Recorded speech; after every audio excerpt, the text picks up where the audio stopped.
आज की कथा में हम श्रवण करेंगे कि क्या भगवान को भी कलंकित किया जा सकता है। श्रीमद् भागवतम का दशम स्कंद अध्याय 56वां। सत्राजित और श्यामंतक मणि की कथा से हम इसको समझने का प्रयास करेंगे। सुखदेव गोस्वामी कहते हैं, सत्राजित भगवान श्री कृष्ण पर झूठा कलंक लगाने का प्रयास करते हैं कि उन्होंने श्यामंतक मणि को चोरी किया है। उसका मार्जन करने के लिए वे अपनी पुत्री का भगवान श्री कृष्ण के साथ विवाह कराते हैं, जिनका नाम था सत्यभामा, और श्यामंतक मणि को उनको समर्पित करना चाहते हैं। इस अध्याय में भगवान के ऊपर मिथ्या ही कलंक लगाया गया, जिसके कारण से भगवान ने जांबवान से श्यामंतक मणि का हरण किया तथा उन्होंने जांबवान की पुत्री जांबवती को भी प्राप्त किया। उसके पश्चात वे सत्राजित की पुत्री सत्यभामा को भी प्राप्त करते हैं। यह अध्याय बड़ा विशेष है क्योंकि सुखदेव गोस्वामी बताते हैं कि अर्थ किस प्रकार से जीव के लिए अनर्थकारी होता है। पुत्र आदि कामनाजन्य सुख में होने वाली अत्यंत चंचल निष्ठा को बतलाकर श्यामंतक मणि के हरण इत्यादि के द्वारा ही सुखदेव गोस्वामी इस तथ्य को पुष्टि देते हैं कि भौतिक संसार में भौतिक अर्थ ही अनर्थकारी होता है। इस प्रकार से भगवान के दोनों विवाह को भी इस कथा में बताया गया है। राजा परीक्षित ने पूछा, जब सुखदेव गोस्वामी ने कहा कि भगवान के ऊपर इस प्रकार से कलंक लगाने का प्रयास हुआ था, तो वे पूछते हैं कि हे भगवान, सत्राजित ने भगवान श्री कृष्ण का कौन सा अपराध किया था? उसको श्यामंतक मणि किस प्रकार से प्राप्त हुई और उन्होंने किस कारण से अपनी पुत्री का विवाह भगवान से किया था? सुखदेव गोस्वामी कहते हैं कि हे राजन परीक्षित, भगवान सूर्यदेव अपने भक्त, उनकी नित्य पूजा करने वाले सत्राजित के श्रेष्ठ मित्र हो गए थे। इसलिए बड़े प्रसन्न होकर उन्होंने अपने स्निग्ध ऐसे मित्र को, सत्राजित को, एक महान श्यामंतक मणि प्रदान किया। यह श्यामंतक मणि बड़ा ही श्रेष्ठ था क्योंकि प्रतिदिन इससे सोने की, स्वर्ण की प्राप्ति होती थी। इस प्रकार से सत्राजित उस मणि को अपने गले में बांधकर सूर्य के समान ही दैदीप्यमान होकर द्वारका में आ जाता है, किंतु उसकी तेजस्विता के कारण लोग भी नहीं पहचान पाए कि ये कौन व्यक्ति है। दूर से ही जब सत्राजित को देखते थे लोग, तो उनकी आंखें चकाचौंध हो जाती थी। उन लोगों को लगा कि भगवान साक्षात सूर्यदेव ही श्री कृष्ण का दर्शन करने के लिए द्वारका में आ रहे हैं। उस समय भगवान चौसर खेल खेल रहे थे। उसी समय लोगों ने भगवान को इस बात की सूचना दे दी।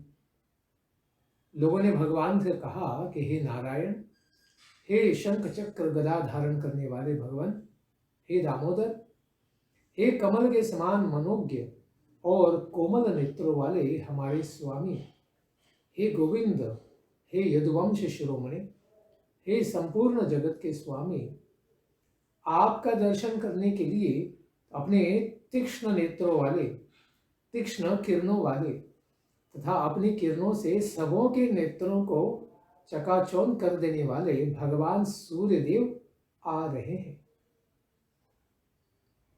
हे प्रभु, सभी श्रेष्ठ देवता आपको प्राप्त करने के लिए तीनों लोकों में आपके मार्ग का ही अन्वेषण करते रहते हैं, किंतु फिर भी आपको प्राप्त नहीं कर पाते हैं। आपको यदुवंशियों में छिपे हुए जानकर आज साक्षात भगवान सूर्यदेव आपका दर्शन करने के लिए यहाँ पर आ रहे हैं। इस प्रकार अनभिज्ञ लोगों की बातों को सुनकर कमल ने भगवान जो सर्वज्ञ हैं, सब कुछ जानते हैं, हंसने लगे। उन्होंने कहा कि ये भगवान सूर्य नहीं है, यह तो मणियों के प्रभाव से प्रकाशित होने वाला हमारा ही सत्राजित है। सत्राजित अपने समृद्ध घर में प्रवेश करते हैं।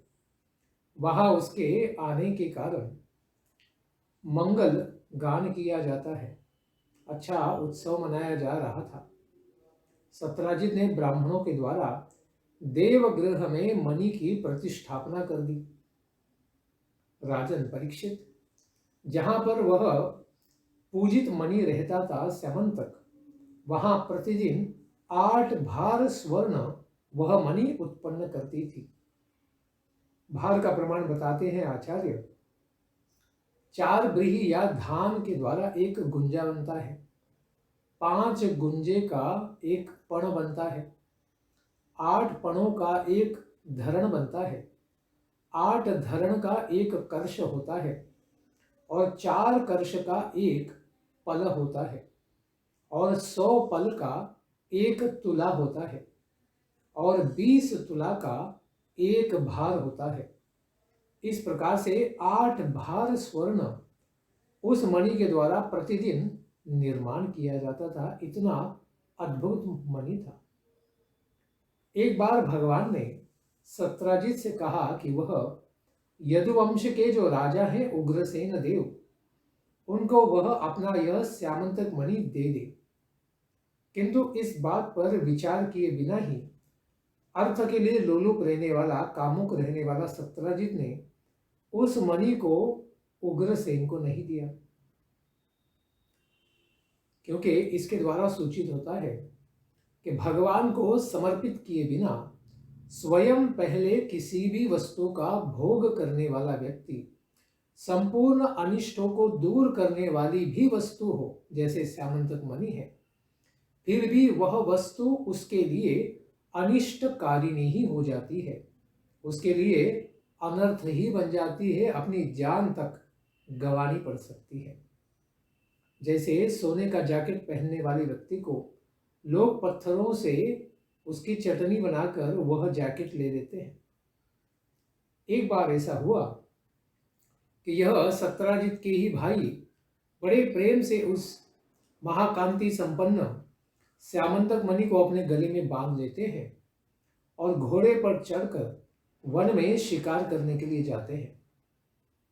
और इस प्रकार से चमकता हुआ मणि और प्रसेन को एक महाभयानक सिंह देख लेता है, तो उसे लगता है कि कोई आग की मशाल लेकर ही मुझे मारने आ रहा है।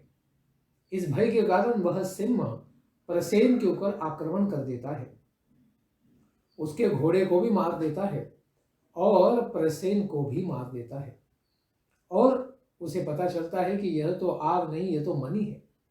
फिर उस मणि को वह छीन लेता है और जैसे ही एक पर्वत की गुफा में प्रवेश करने जाता है, लेकिन उस गुफा में जाम्बवान महाराज रहते हैं, जो भगवान रामचंद्र के काल से, त्रेता युग के बाद से वहां पर रह रहे थे।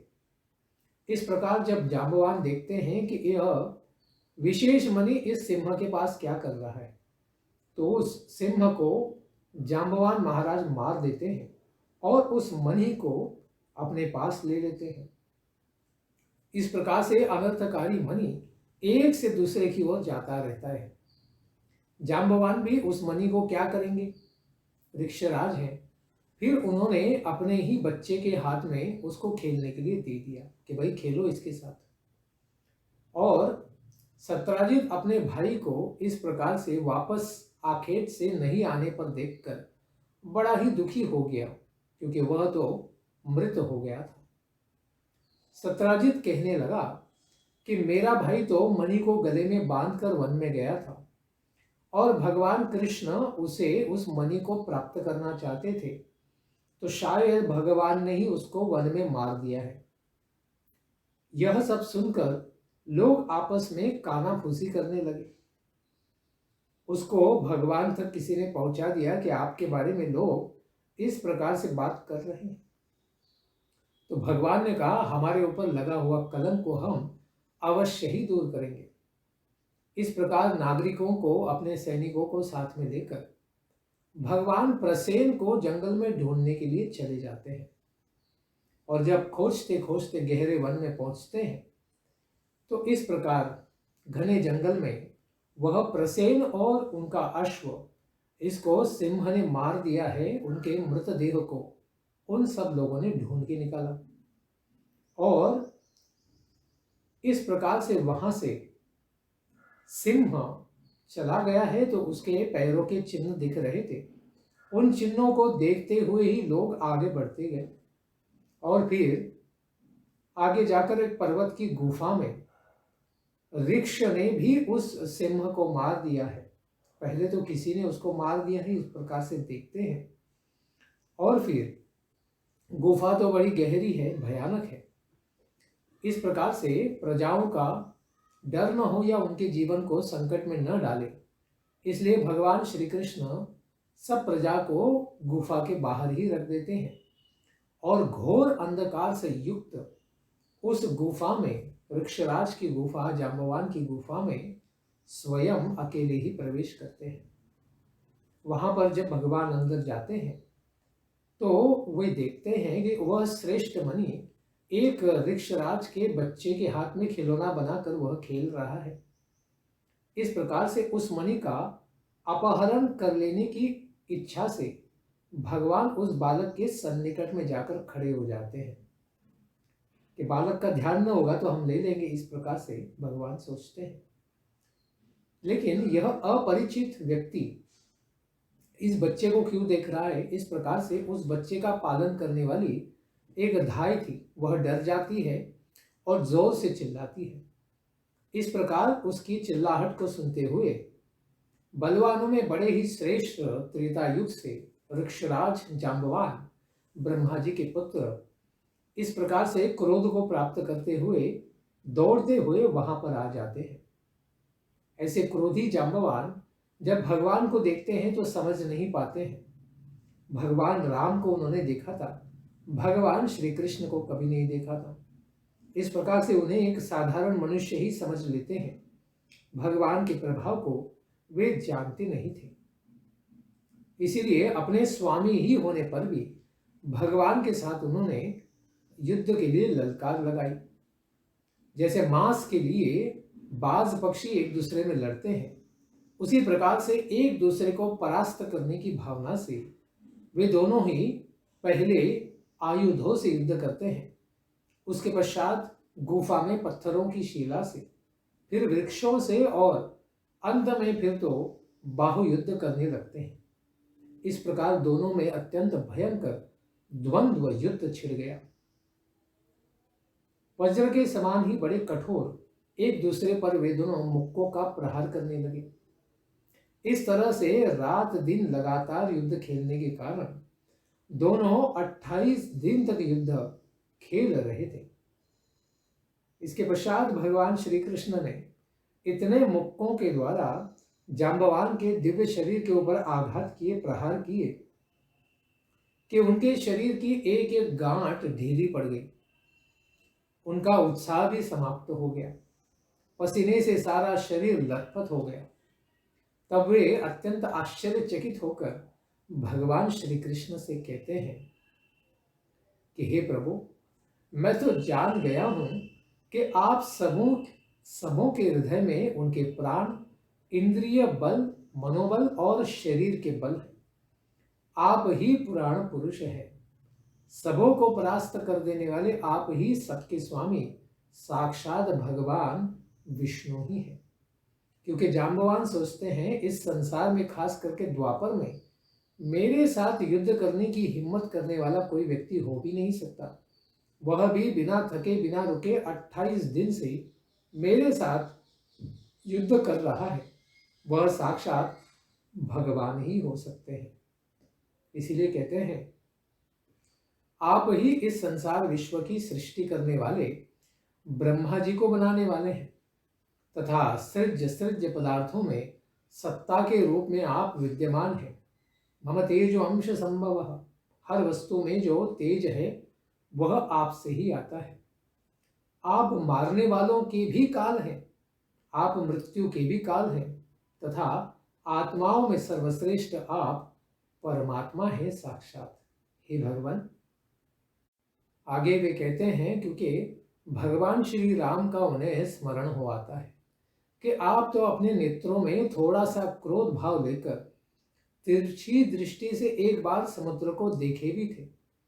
तो उसी समय समुद्र में रहने वाले सारे घड़ियाल और मगरमच्छ बड़े ही व्याकुल हो गए थे और समुद्र देवता ने आपको लंका को जाने के लिए मार्ग प्रदान कर दिया था।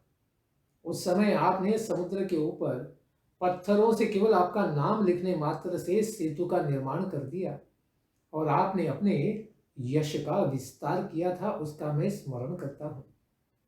आपने लंका को तहस नहस कर दिया और आपके बाणों से कटकर राक्षसों के सिर पृथ्वी पर गिर पड़े थे।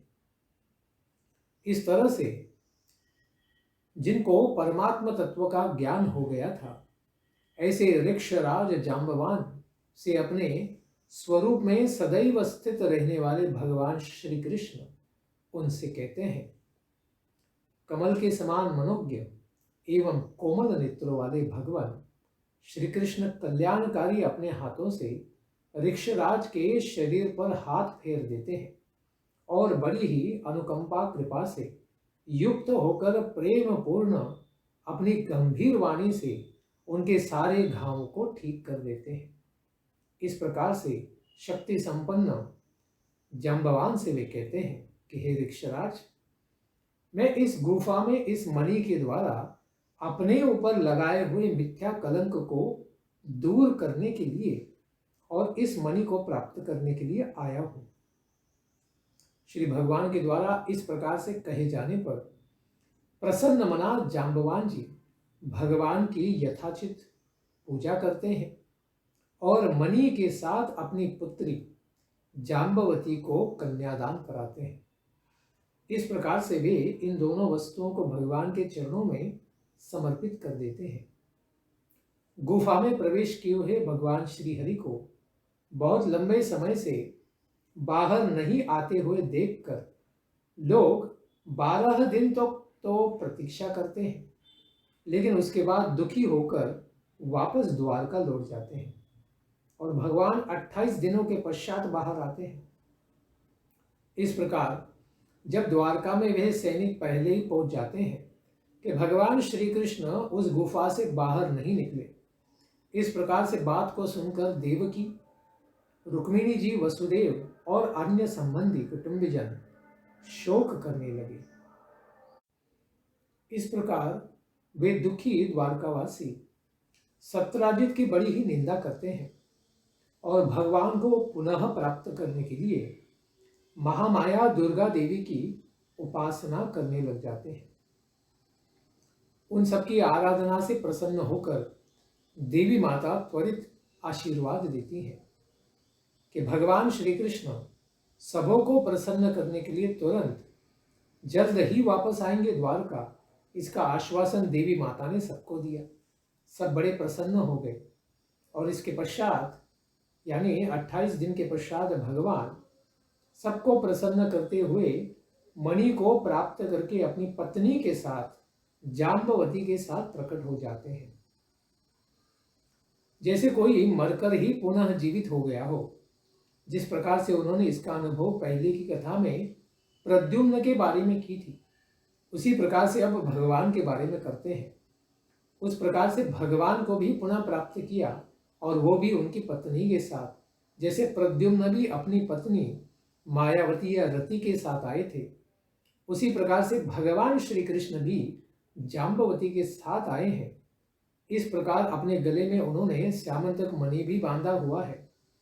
ऐसे भगवान जो सारे संसार में खास करके उनके भक्तों के इंद्रियों के स्वामी है, ऐसे ऋषिकेश, इनको पुनः प्राप्त करके सब लोगों ने उत्सव मनाया।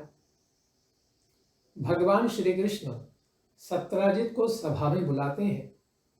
राजा के सन्निकट में ही वे क्या करते हैं कि मणि की प्राप्ति संबंधी सारी बातों को बताकर वह मणि पुनः सत्यराजित को समर्पित कर देते हैं, क्योंकि वह उस मणि के लिए बड़े ही कामातुर थे। लेकिन फिर भी हमने भगवान के ऊपर लांछन लगाया, इस बात को जानकर और भगवान निष्कलंक है, इसको समझते हुए सत्यराजीत अत्यंत लज्जित हो गए थे।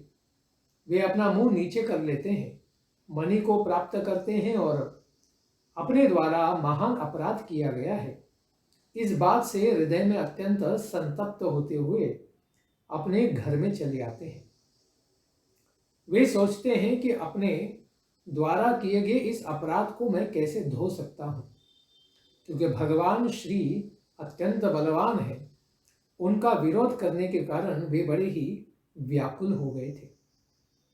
वे यही सोच रहे थे कि इस अपराध का अपनोदन मैं कैसे करूंगा और भगवान श्री कृष्ण को मुझ पर कैसे मैं प्रसन्न कर सकता हूं। मैं तो दूरदर्शी नहीं हूं, अज्ञानी हूं, मूढ़धी हूं, धन का लोभी हूं।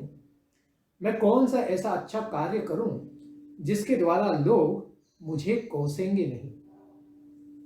भगवान श्री कृष्ण को मैं अपना स्त्री रत्न यानी पुत्री तथा इस रत्न को अगर दे दूं कन्यादान के रूप में, तो शायद यह एक अच्छा उपाय होगा। किसी भी दूसरे प्रकार से मैं स्वयं को शांत नहीं कर पाऊंगा। इस प्रकार सत्यराजीत अपनी विवेक बुद्धि से जागृत होकर इस तरह से निश्चय करते हैं और स्वयं ही इसके लिए उद्योग करते हैं और अपनी मंगलमयी पुत्री सत्यभामा और मणि श्यामंतक दोनों को भगवान को समर्पित कर देते हैं। शील स्वभाव, सौंदर्य और उदारता आदि से युक्त तथा जिनको बहुत से लोग चाहते थे, उस सत्यभामा को भगवान श्री कृष्ण ने विधि पूर्वक विवाह किया, क्योंकि सत्यराजीत ने कहा था मैं किसी यादव को ही इसको दे दूंगा और पहले अक्रूर, शतधन्वा या कृतवर्मा किसी से उसका विवाह हो सकता है, इस प्रकार से उन्होंने कभी बात भी चलाई थी। लेकिन उस सब को भूलकर उन्होंने भगवान श्री कृष्ण को सत्यभामा को समर्पित कर दिया। हे परीक्षित, श्री भगवान ने कहा कि यह स्यमंतक मणि हमें नहीं चाहिए। आप भगवान सूर्य के भक्त हैं, इसे आप ही अपने पास रखिए। और आपका तो कोई पुत्र नहीं है, एक ही पुत्री है, उसको भी आपने मुझे दान कर दिया है। इस प्रकार से इस मणि से प्राप्त होने वाला जो प्रतिफल है, यानी सोना है, स्वर्ण है, वह आपका पुत्र न होने से यह आपकी पुत्री सत्यभामा को ही आएगा, यानी मुझे ही आ जाएगा। इस प्रकार से भगवान ने कहते हुए उस मणि को स्वयं स्वीकार न करते हुए उसे सत्यराजीत के पास ही रखा, क्योंकि उन्हें वह अत्यंत प्रिय था। इसके पश्चात धन कैसे अनर्थकारी होता है, इसको और अधिक विस्तार से हम श्रवण करेंगे आने वाले सत्र में कि इस श्यामंतक मणि का क्या होता है। ग्रंथराज श्रीमद् भागवतम की जय। निताय गौर प्रेमानंदी हरि हरि बोल। जय जय श्री राधे श्याम, जय जय श्री वृंदावन धाम।